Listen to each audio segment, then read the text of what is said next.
My name is Alina Grace Morgan. I'm 16 years old, and on the night of November 3rd, I died for 13 minutes. It happened on a quiet road outside Westfield, after my piano lesson.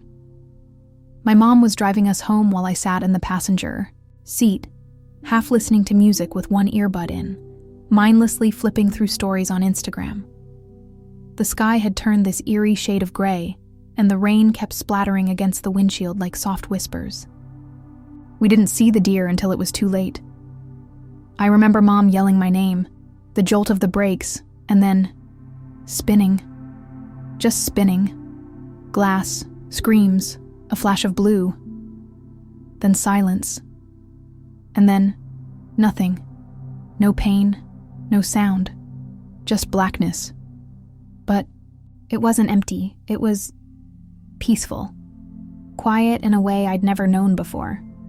I felt like I was floating in still water, wrapped in something warm but invisible. And then I wasn't floating anymore. I was above the road. Looking down, I saw our car, crushed. The headlights still on, flickering in the rain. My body was slumped, forward, a gash across my temple, and my mom. She was sobbing, begging me to wake up, holding my hand while EMTs tried everything to bring me back. I tried to speak. I screamed, "Mom, I'm here. I'm okay." But she couldn't hear me. My voice didn't exist in that place. Then everything began to fade. The noise, the lights, even the rain. And in its place, light, so pure, so warm, so real. It wasn't blinding like you might imagine. It was inviting. I felt myself being pulled toward it, like the light remembered me somehow. And in that light stood someone. Not just someone. Him. I never grew up religious. We went to church on Christmas sometimes, and I knew the name Jesus, but I never really believed in anything beyond what I could see or touch. But in that moment, I knew who he was. Before he even spoke. It was like my soul remembered him. He looked at me, and the world disappeared. There was only his gaze, deeper than the ocean, wider than the sky. And in it, I saw everything I'd ever done, every thought I'd ever had, every unkind word, every moment I chose bitterness over love, every hour I wasted numbing my heart with noise and distraction. And yet, he smiled. Not a small smile. It was the kind of smile that breaks you and heals you all at once. The kind that says, "I see all of you, and I still love you."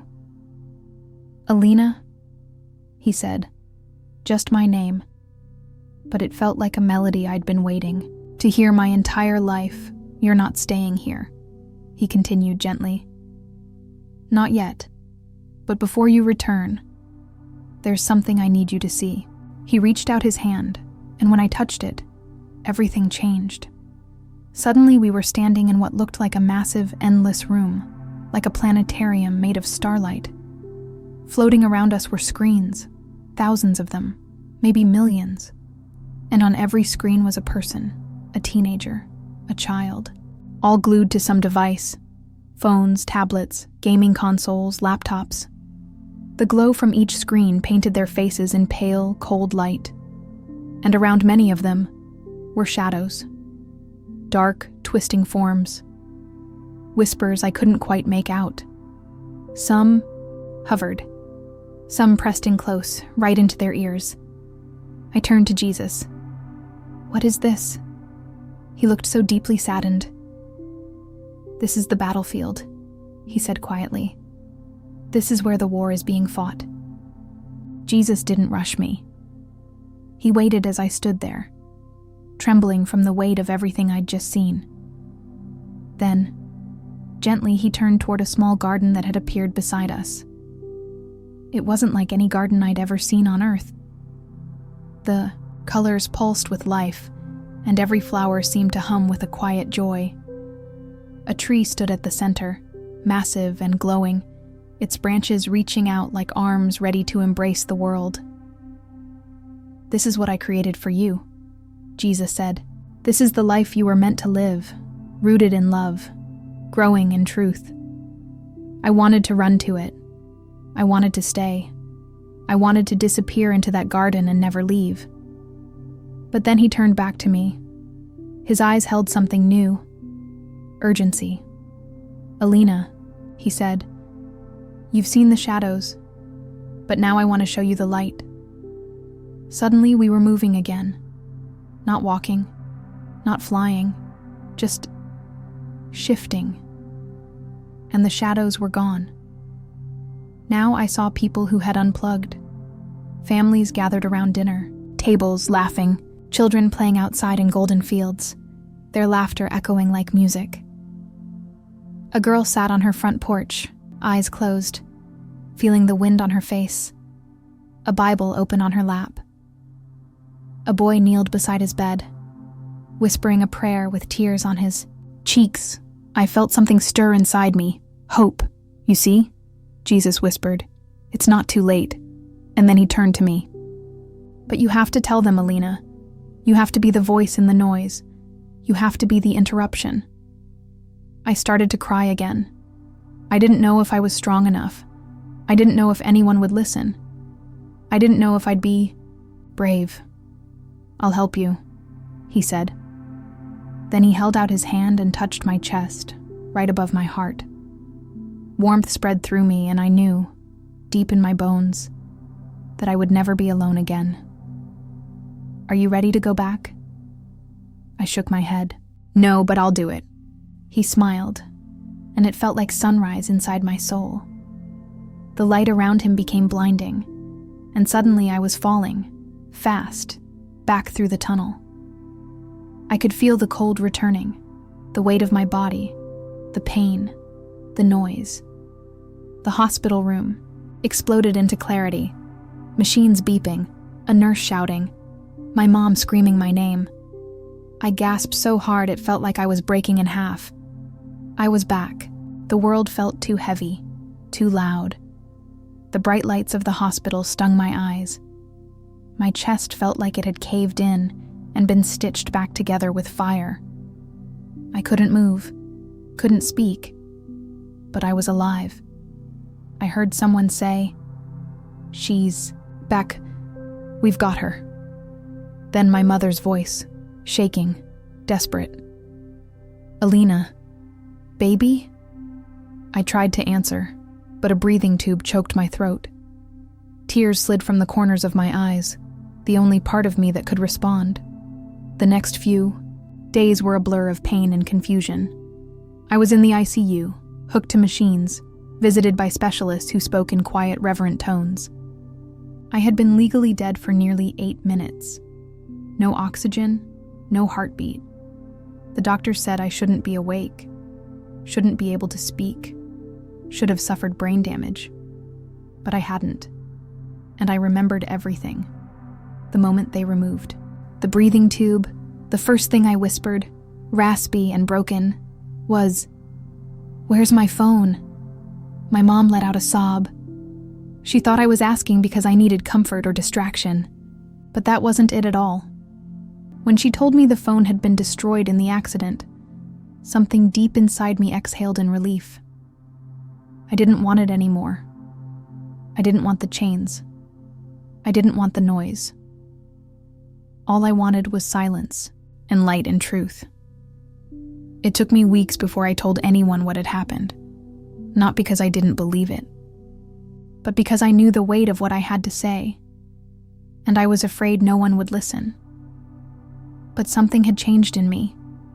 My mom saw it first, then my dad, then my younger cousin, who'd always called me the screen queen. I wasn't the same. The first night I came home from the hospital, I asked everyone to sit in the living room and put their phones in a basket. My dad raised an eyebrow. My little brother groaned, but they did it. And then, shaking, heart pounding, I told them everything about the crash, about floating above my body, about the light, the tunnel, about Jesus. I told them about the room of screens, The shadows, the chains, the children trapped in silence and comparison and despair. I told them how I'd seen us, my family, as we could be, together, present, awake. When I finished, no one spoke. Then my father, who never cried, not even at funerals, wiped his eyes and said, "We'll do better." That night, for the first time in years, we played a board game instead of watching TV. My brother made us all laugh until our sides hurt. My mom made popcorn the old-fashioned way, in a pan. My dad left his phone on airplane mode the whole time. Something began to heal in that room. Over the next few weeks, we made changes. We created a tech basket that sat by the front door. Every device went in during family time. We started eating dinner together every night without screens. My mom deleted most of her social media. My dad stopped checking work emails after 6 p.m. It wasn't perfect. Sometimes we forgot. Sometimes someone sneaked a peek at a notification. But slowly, we started remembering what it meant to be a family again. The hardest part was going back to school. My friends didn't understand. I wasn't the same girl who had posted 10 selfies a day or spent every lunch scrolling through TikTok.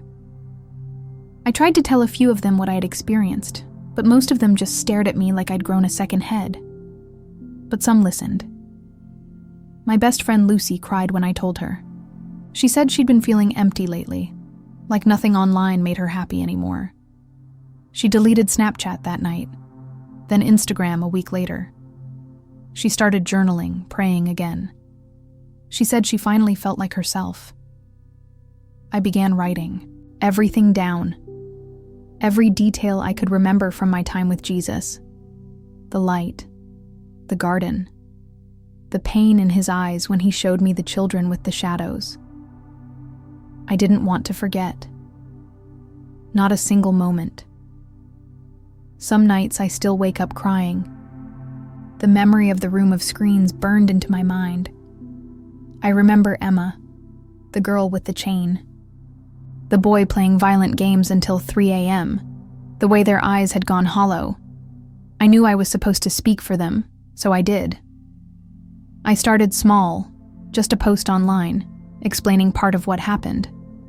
I expected to be ignored, or laughed at. But then something unexpected happened. People listened. Teenagers messaged me privately, telling me they felt the same way. Trapped, anxious, addicted. They didn't know how to stop. Some had tried and failed. Others had never even considered life without the screen. But my story lit something inside them. I began speaking at local churches, youth groups, even a few schools. Every time, I ended with the same words. You are not alone. The shadows lie, but Jesus is still speaking. You just have to quiet the noise. At first, it was just a few emails, messages from teenagers in other towns, then other states. Then I started getting DMs from Brazil, Germany, even the Philippines. One message I'll never forget came from a girl named Serafina in Italy. She was 16 like me, and she said she hadn't spoken to her parents in weeks. Not really. They all lived in the same house but were always staring at separate screens.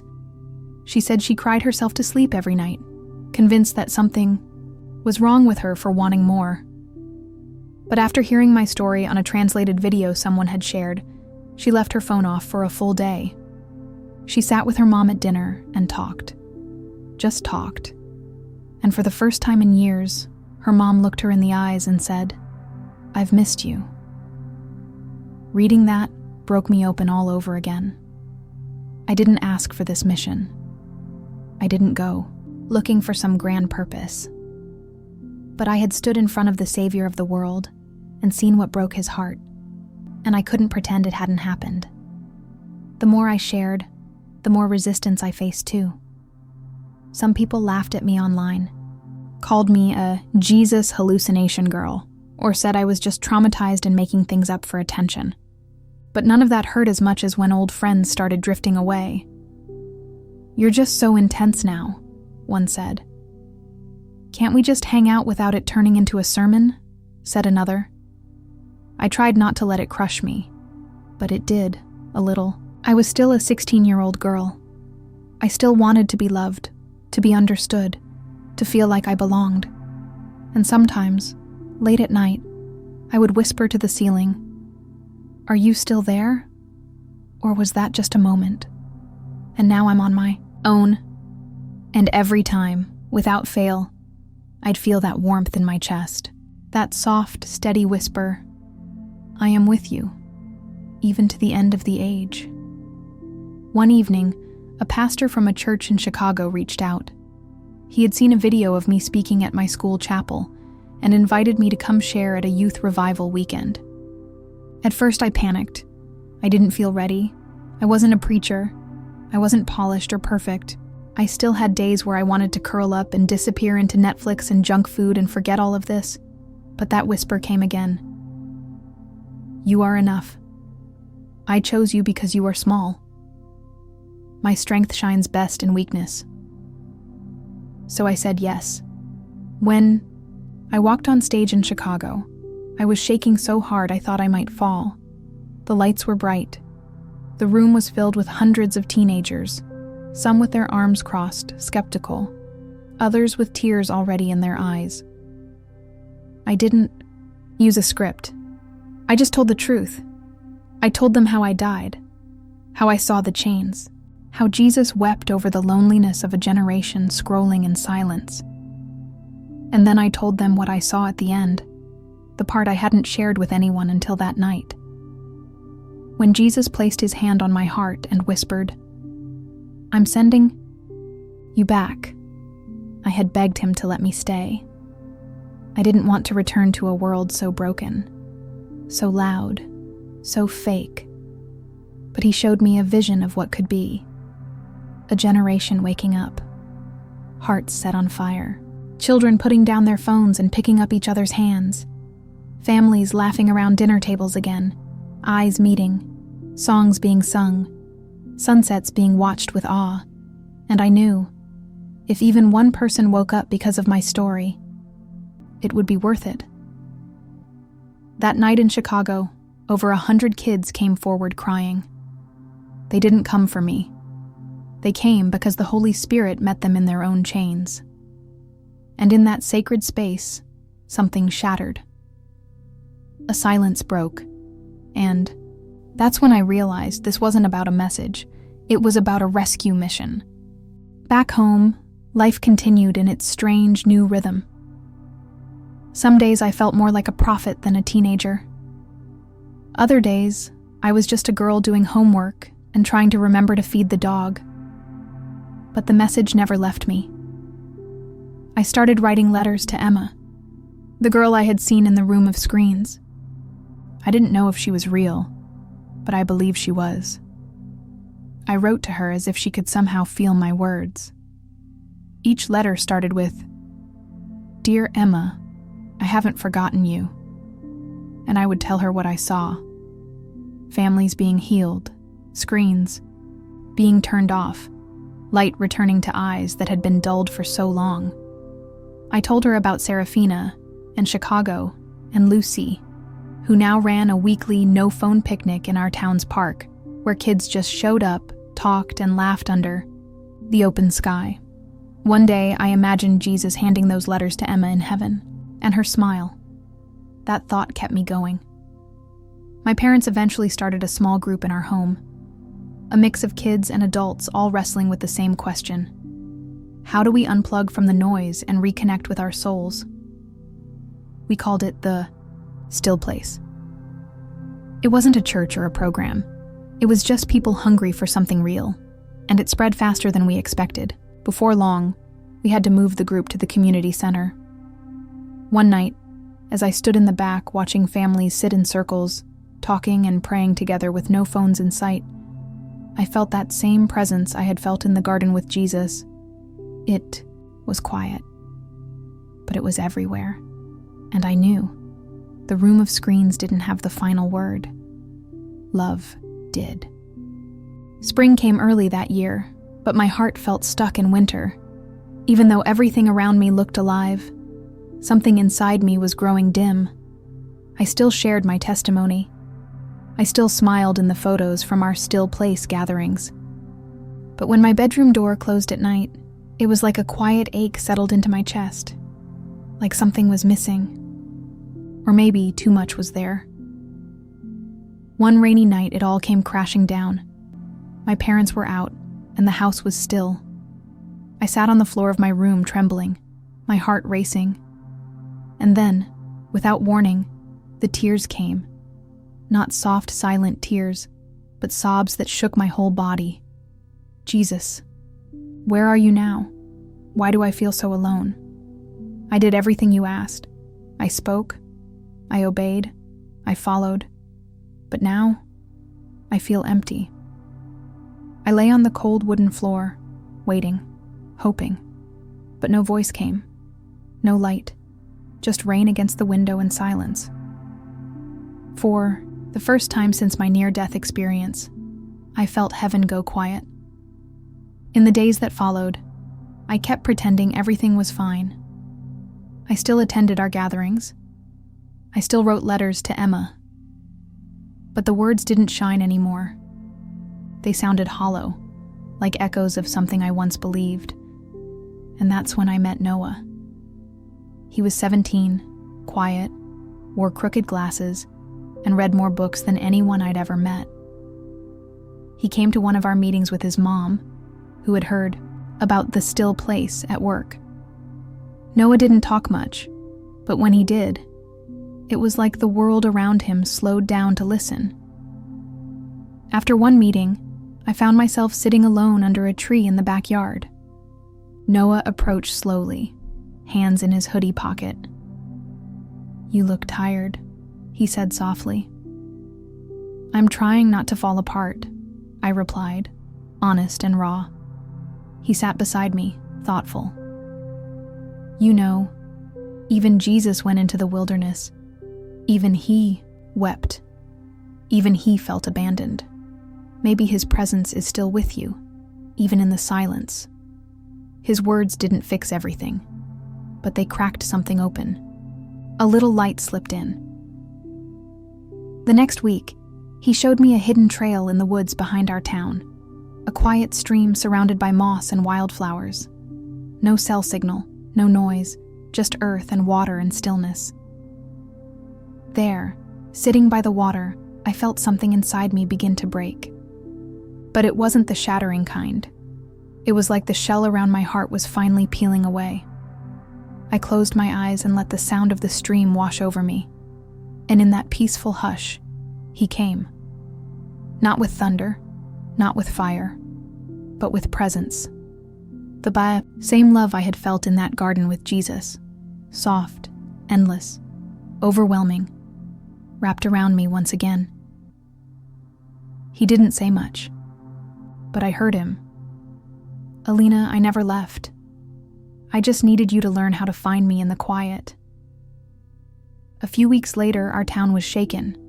A boy at my high school, 16 years old, took his life. No one saw it coming.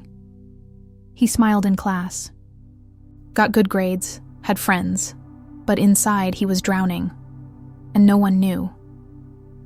The school went silent. Tears, confusion, fear. Teachers didn't know what to say. Parents panicked. Students walked around like ghosts. That's when I understood why I had gone through my silent season, why the wilderness had been necessary. I had to know what it felt like to be lost, so I could speak to those still in the dark. They asked me to speak at a memorial service in the school gym. I wanted to say no. I felt too small, too broken. But Noah looked me in the eyes and said, "You've seen what most of us haven't. Tell the truth, Alina." So I stood there, on that stage, in front of hundreds, and I spoke. I told them about the silence, the despair, the nights I thought God had forgotten me. And I told them about the garden, about Jesus, about the river in the woods, about hope that doesn't die. I told them the truth, and when I looked out into the crowd, I saw it, that flicker, A spark. Eyes opening. Everything changed after that. The school opened new wellness rooms, places where students could unplug and just be still. The park hosted quiet circles every Friday, where teens read, listened, and just existed together. Parents started attending open talks where kids could speak without fear. And me?